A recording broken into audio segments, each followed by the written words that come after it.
guys, welcome. How you doing?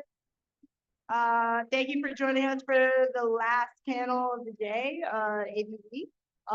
My name is Etienne Mopai. I work in wine, based in Philadelphia. I'm a sales rep for Skronic Wine and Spirits, but also I have a deep love for anything but vinifera. That's why I'm here today. But this panel is talking about everything Vitis Labrusca. And I'm joined here by all very, very, very talented winemakers. So to my left first, we have Eli from Moon Cellars coming from Philly. Then we have Alfie with his project with his wife, Deanna, doing Dear Native Grapes in New York. Then we have Todd Colalo here, the man, the myth, the legend, doing Wild Ark in New York as well. And then we have amazing Ryan Williams, who's doing work with NOK Vino in New Hampshire. So pretty much for this, we're just gonna jump right into it, especially because we're running a little behind.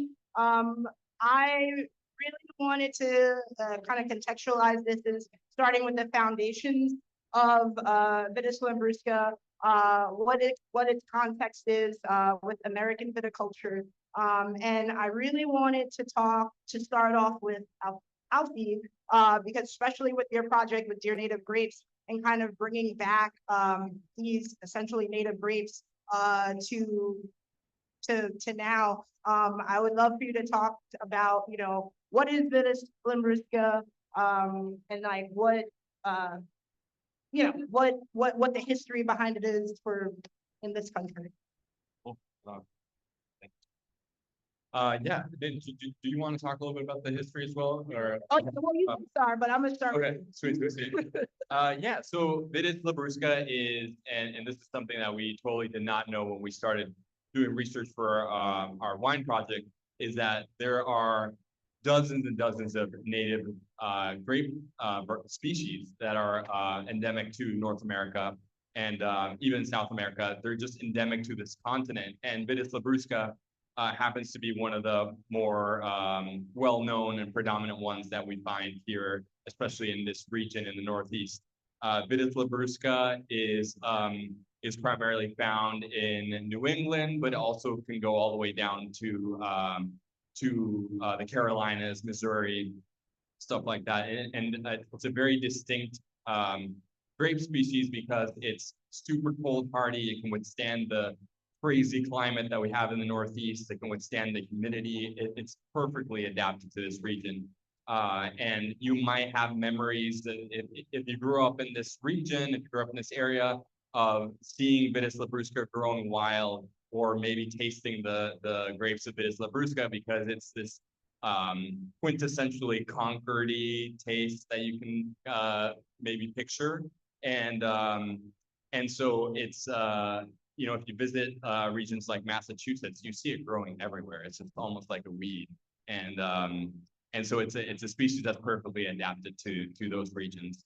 In New York, there's a lot of Vitis Labrusca as well, although it's also a region where there's several other native species. And it's just kind of cool to look at how unique it is, because it's the grape that was kind of most available when wine production, especially the early wine production in the 1800s, for example, started to become popular because it was a grape that was around. And so it's something that you can probably even look further back than those colonial times into the early civilizations, into the early people that were here. Definitely was a part of their culture and of their diet and a part of life, because it was a grape that was predominantly here. Would you like to talk a little bit about the history, or? But if you want to hand it off to Todd to add in. Yeah, totally.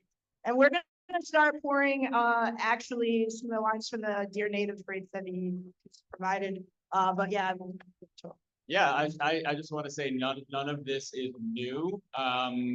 There are, like you said, dozens, I think 76 native varieties of Vitis in North America. and people have been using them, native people here in all across America, for food and medicine long before any settlers were ever here. And there are even some recent studies. There was a study out of the University of Oklahoma where they found some pottery shards in Texas that have succinic and tartaric acid, which are very specific biomarkers for wine use from the pre-Columbian period, so 1400 to 1600. So people were making alcoholic beverages from native grapes in North America before any of the European settlers arrived here. And even in Europe, the Vitis vinifera grapes that we're familiar with that are all over Europe now are not native to Europe. They only had Vitis sylvestris there, the non-dioecious, non-hermaphroditic version of Vitis vinifera.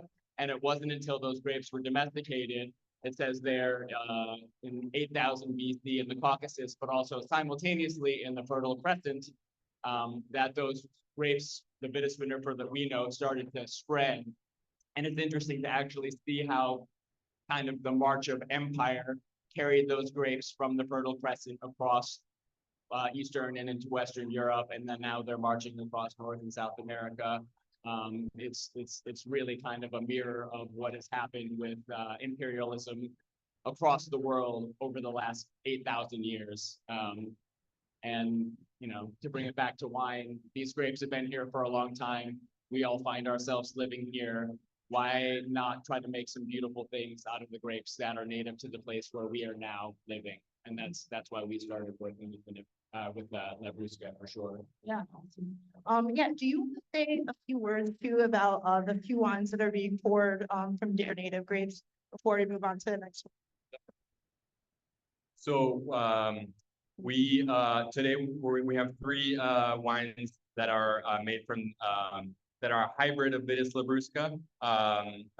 Here right now we have two of them. One of them is a variety called Delaware, and the other one's a variety called Niagara. And they are we kind of like that comparison because they both have Vitis Labrusca in their parentage, but they're so different from each other.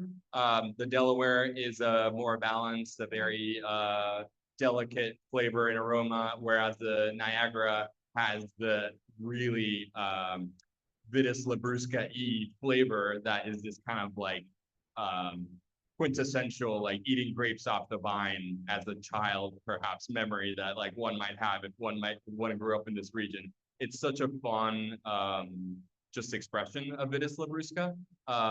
And so we kind of thought it was cool that these two wines like are of the Vitis Labrusca parentage, but they're just so contrasting. Oh yeah, for sure.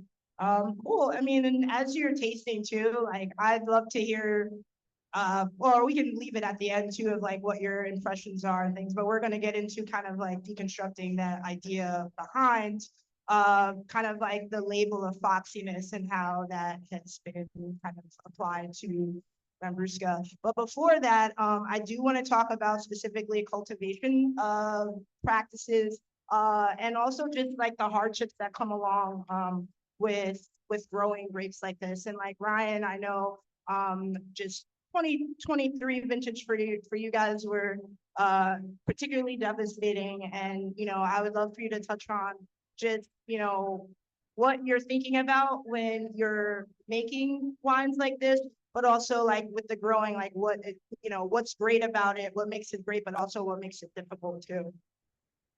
Thanks for that question. There were two things that I learned from 2023 harvest.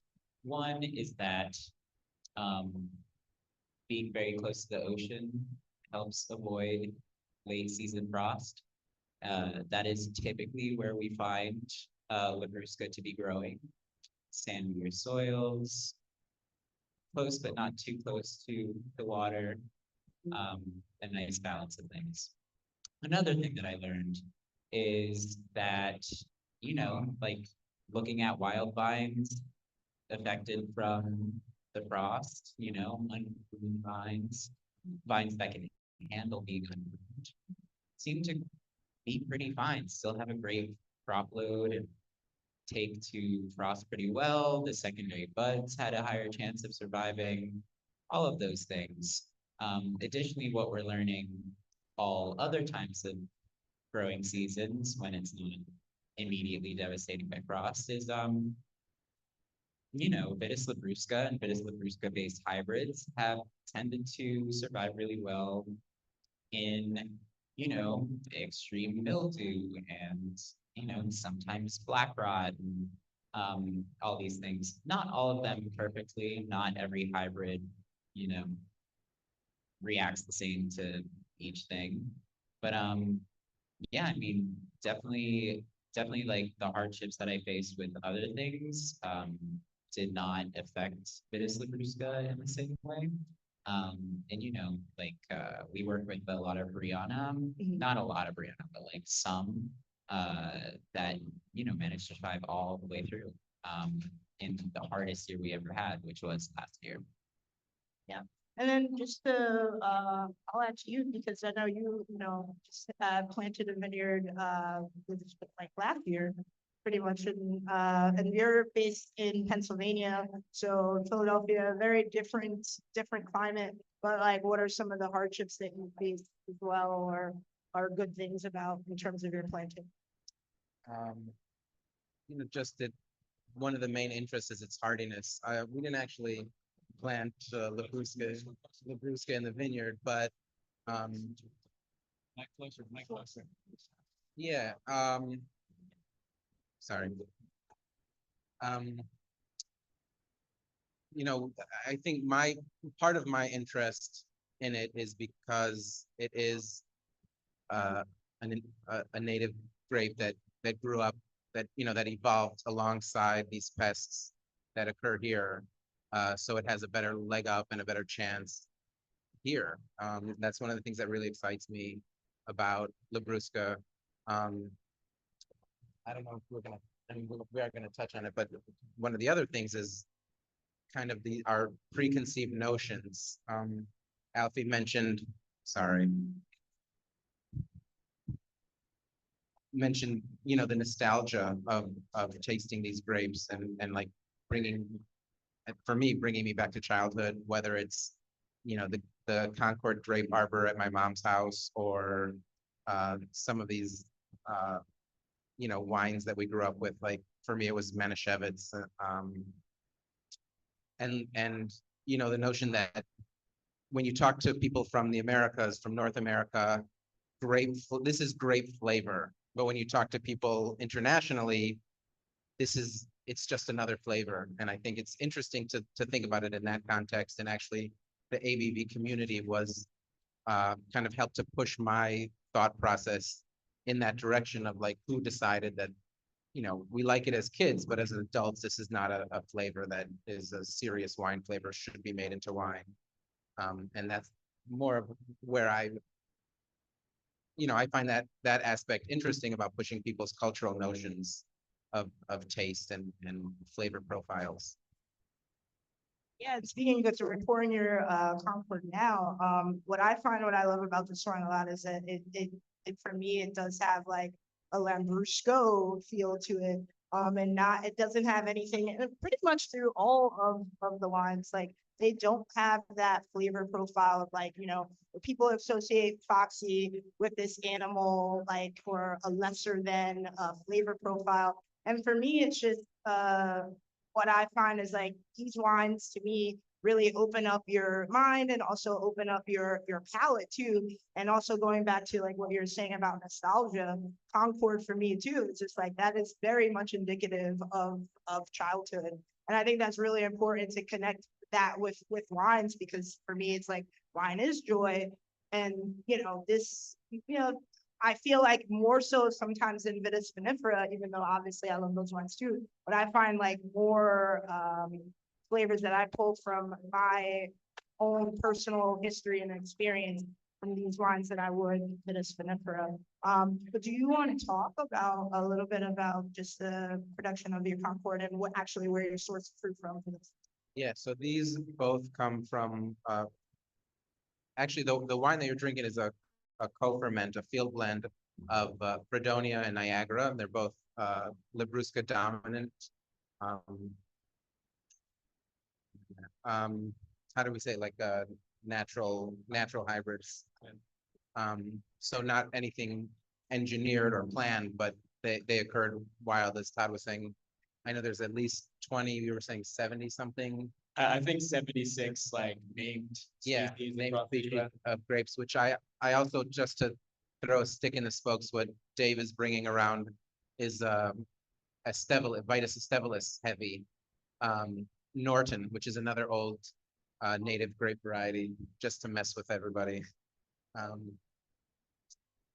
Sorry, Yeah. Yeah. Cool. And then so as we're going into kind of like tasting all the wines, I want to talk kind of more, and I want to hear from everyone's experience about this, is just kind of like the community, your local communities, and how that is kind of contributed to, you know, the growth or, you know, of growing Vitis Labrusca. Because I know I find, oh yeah, it's great.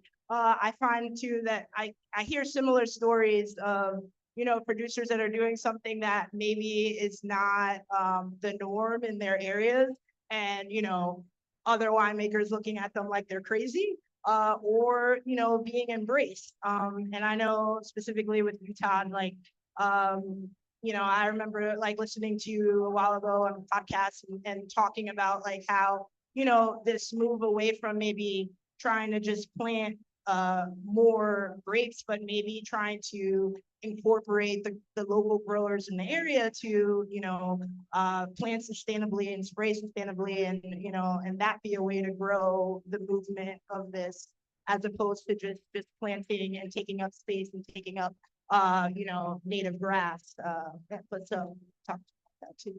Yeah, I mean, we really lucked out with our vineyard source for our Concord. They had been growing organically for almost 30 years when we found them, but we came to them with this other grape, Aurora, that they had offered to us. And I said, hey, is there anything else that you're growing organically that you have available? Because I know a lot of their grapes were already spoken for.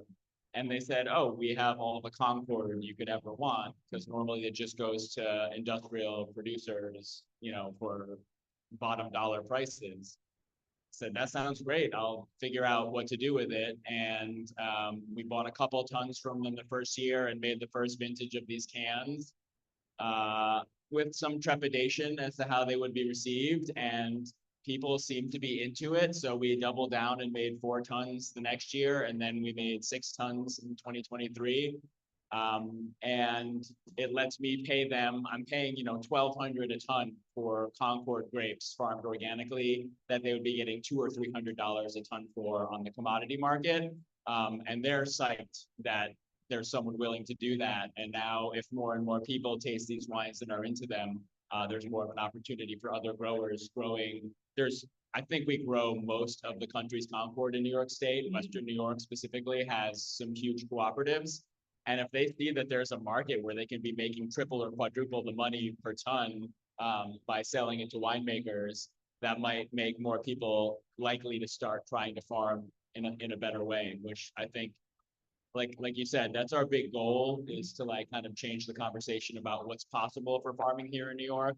And the way to do that is to say there's a market for it. And so if we can, with your help, build that market, then we're going to keep doing it, and they're going to keep growing it, hopefully. Oh yeah. Yeah, because I love to hear from you too, because like I know you're not just in New Hampshire where you are, but you're also doing things in Massachusetts as well. And I guess, you know, because, you know, Vermont, I think is such a big, they're central to this conversation about I think native grapes and hybrids, where it's like if Vermont is not so I think for now, at least in New York, there, you know, people get like, okay, that's what you do in Vermont. But I know like in New Hampshire, people were really like, what are you actually doing up here? Like, this is not something you could actually grow, you know.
Mhm.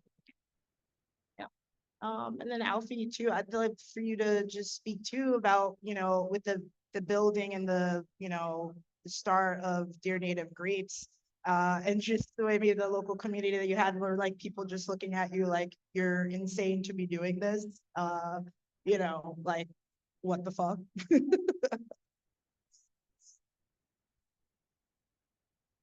Yeah, no, that's so funny.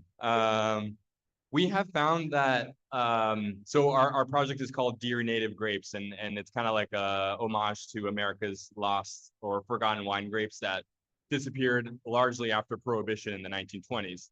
And a lot of what we lost were these really amazing heirloom varieties that we used to have. A lot of them were crosses of Vitis Labrusca with several others, and there were grapes that people loved and that people really cherished, and they were part of the ecosystem and the culture. And so the response that we've gotten largely when someone drinks a wine made from Niagara grape, for example, which is so in your face expressive, has been largely positive, and a lot of intrigue and a lot of surprise, and not a lot. We at least in the short 3 years that we've been producing wine, we haven't had a negative response from folks, and that's really encouraging because and obviously we're just starting, and so we are a tiny production, and so we haven't gotten into a bigger market or space, but it's pretty cool when someone who is unfamiliar with natural wine or with kind of all the stuff that a lot of folks here are interested in tastes a wine from these grape varieties, then their face just kind of lights up and they're like, this is unlike anything I've ever had before. And then like a conversation kind of begins. I am curious though, like what happens if we're not there to have a conversation about native grapes and they just kind of buy it in a supermarket, and I wonder what that reaction might be, but we don't know. But so far it's been a cool experience to kind of have folks try these weird you know, because they are kind of weird, but they're good. Because they're from here. They love to grow here. They're you can farm them organically. You know, if you don't mess with them, you get that, and it's so lovely and just like, you know, you don't have to think that hard, and it's right there, and it grows literally like a weed in our backyards. So it's pretty cool. And then lastly, I definitely want to talk to you, Eli, because I mean, I know a lot of this because we both live in Philly. But I know specifically for Kamuna Cellars, there's been such a huge embrace of the wines and what you do and your process, which has been obviously super encouraging, because Philly can be, it's not New York, we are definitely getting there in terms of, people being open. And specifically considering Pennsylvania itself has such a long history with, native grapes and hybrids. It still has been kind of a process of getting, growers to think differently about how they're growing it, and also certain producers of how they're producing it. And I think that you are at one of at the forefront of kind of like changing that. So love for you to tell these lovely people kind of just, what your experience has been with that. And then we'll open it up for questions. Yeah. Well, firstly, I want to say that Philly is the home of hybrid grapes. The first hybrid grapes occurred, in the history of the United States as a country. And even before that, people were trying to grow grapes here, and they would bring grape cuttings and they would die all the time. And it was along the banks of the Schuylkill River that some of those, before they died, some of those vinifera grapes hybridized with some probably Vitis riparia growing along the banks of the Schuylkill River. So you're welcome. And another thing I want to say just about, people's preconceived notions. I have a lot of, I don't know, anxiety, but like, I mean, yes, but when I'm showing these wines to people and, kind of serious wine drinkers, I get a little timid thinking like, oh, they're going to hate this wine. I think of the Labrusca as very polarizing wines, because kind of my previous wine life was, making fancier, more serious wine. But for the most part, the response has been positive. And I think that's, even beyond this type of community where you have people who are here to have their, with open minds and open palates. I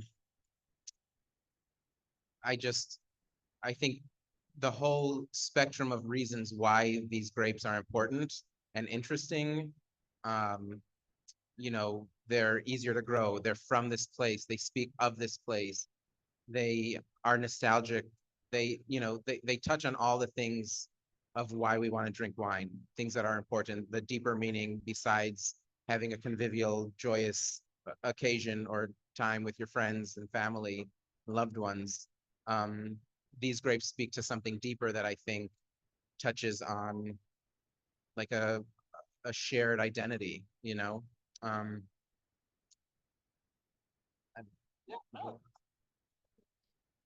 Thank you for that. So I'm gonna take, what are we at, 5? Yeah, I'm gonna open it up to you guys because obviously you've been sitting here and tasting, and I'd love to hear some of your thoughts about the wines that you tasted, and also if you have questions for any of the panelists.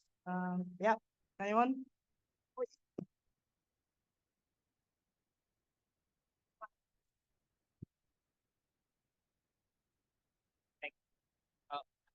Do you find that with Labrusca or hybrids in general, because they are from here and they do so much better in this land growing and getting energy, and do you find that you have to concentrate them less or make them be stressed less in any way to make wine that you find tasty or likable? Because that's something that I heard from a previous ABV. I couldn't be here, but I heard someone talk about, and I really resonated with me, the sort of fetishism with scarcity that sometimes is in other types of wine where people tend to speak very fondly of dry farming or really stressing out plants to try to get production. But I was wondering if with hybrids, because they have so much energy from just growing well here, that's not the case, and you don't feel like that's necessary to lower your production the most that you can.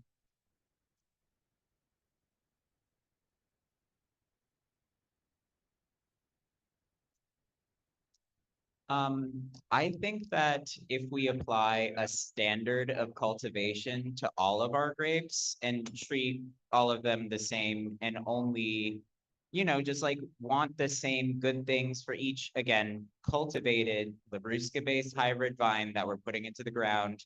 We want them to grow up tall. We want the roots to work downwards. Then every grape that is planted can be successful in the same way. And then what I believe that people will find if they're planting Labrusca-based hybrids is that those vines survive very well in this environment. But I don't think that one should obsess over one thing more than another. I think the thing is the precision of what we're planting, especially with these Labrusca-based hybrids, they have the inclination to grow like crazy. I find that those do a lot better kind of leaving them alone rather than some other maybe more vinifera-based hybrids that require a lot of that hands-on attention, and both kind of come to a similar result. The fruit can still be beautiful and concentrated. You just gotta prune it. That's it. That's in my experience, as long as you're pruning the vine, you're going to get that concentration and integrity and like quality of fruit that we're all hoping for. But I think the approach should be generally standardized to give everything enough care and love. But again, I find Labrusca can be one of those things that you can kind of leave alone, more so than other grapes. I think your first question was also kind of about handling the grapes in the winery. And this is anecdotal, but in my experience, I've never used a drop of sulfur in our organically farmed Labrusca grapes, and I've never had faults, flaws, any problems. And I've had to distill a lot of mousy vinifera wine that I have sulfured at crush and again post-mallow. And it's just, I think when you've got well-farmed grapes that are meant to be in that place, the native bacteria and yeast that are native to that place as well will colonize them healthily, will create a healthy ferment, and will do the thing that we all want all of our wines to do, which is just to become wine hands-off naturally. And so for me, it's definitely very obvious that these grapes want to grow here and want to ferment naturally here. And so I'm always feel safe not sulfuring or filtering or touching these wines in any way. I love working with them for that reason, for sure. More questions?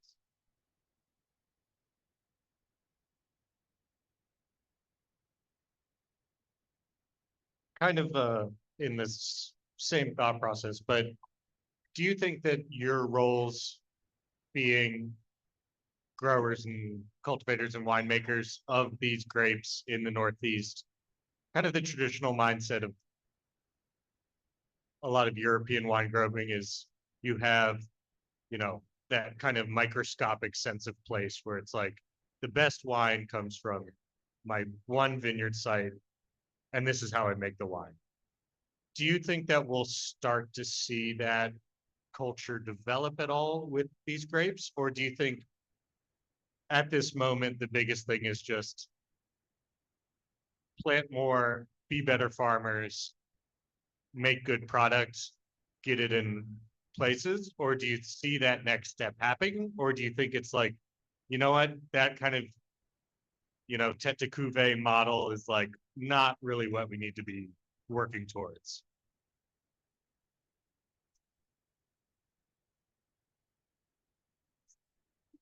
I mean, I think that's a super exciting question, and honestly, what really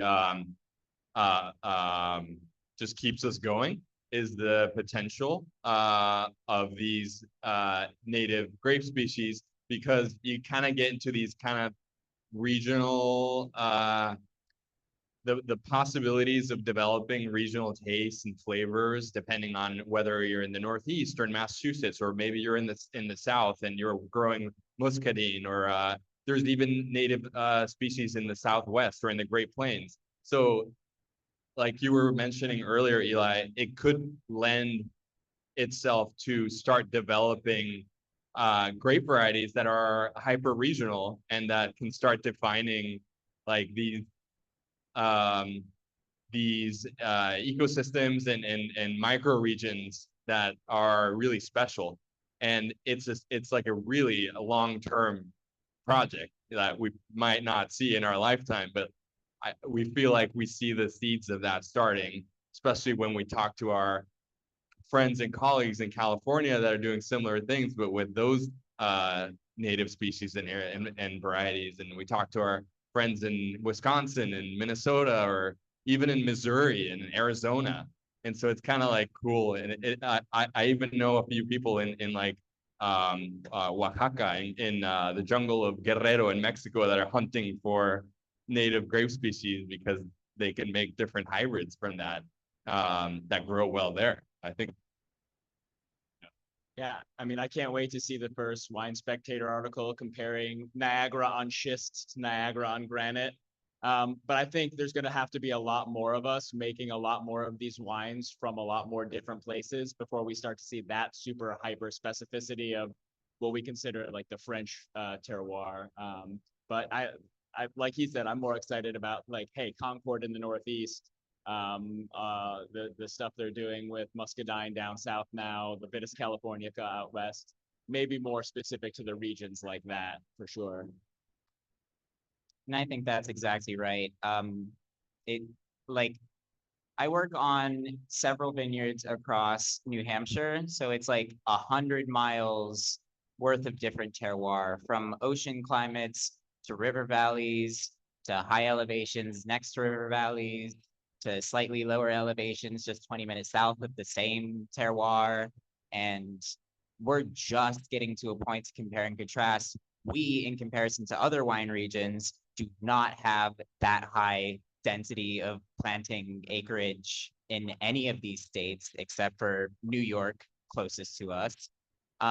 You know, it's like once you get to a region where you can like see vineyards across the hill from each other, then you can start to have those conversations about hyperspecificity.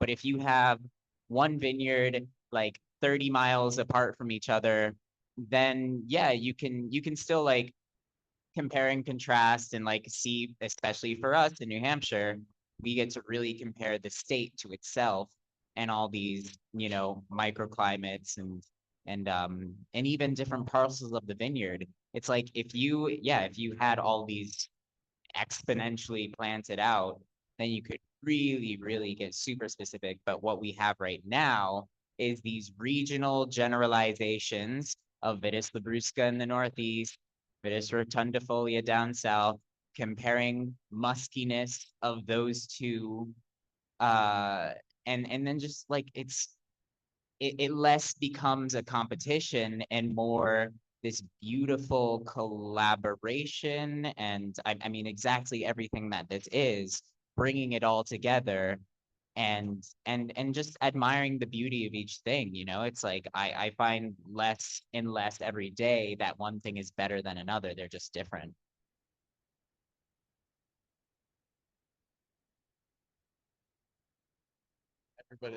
What everybody else said, I thought was great. All right, cool. Well, I just want to thank you all so much for joining us. And thank you to all the panelists. I really appreciate all your heartfelt thoughts. Yeah, thank you. Thank you to all the volunteers for everything for ABV today. It's really pulled off a good one, a great one, the best one yet. So thank you all. All right. Thank you guys. You killed it. Yeah. I didn't realize that they needed to pour the wine.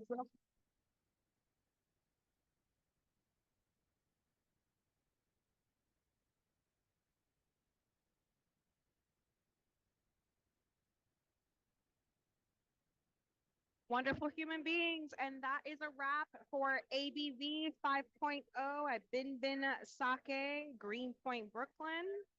We will see you again January 2025. Next location to be determined. Follow us at ABV Ferments on IG for more info on our next summit. Bye.